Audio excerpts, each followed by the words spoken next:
শেষ ঠিকানা যদি ৩.৫ হাত মাটি হয়, তাহলে কিসের তো ক্ষমতার দাপট?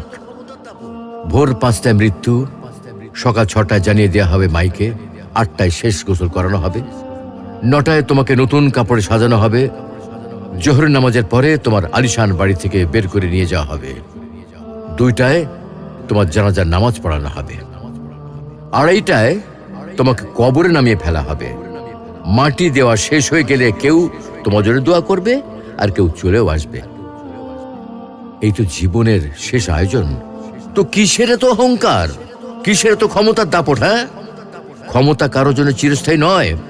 অন্যায়ভাবে শেষ ঠিকানা যদি ৩.৫ হাত মাটি হয়, তাহলে কিসের তো ক্ষমতার দাপট? ভোর ৫টায় মৃত্যু, সকাল ৬টায় জানিয়ে দেওয়া হবে মাইকে, ৮টায় শেষ গোসল করানো হবে, ৯টায় তোমাকে নতুন কাপড়ে সাজানো হবে, জোহরের নামাজের পরে তোমার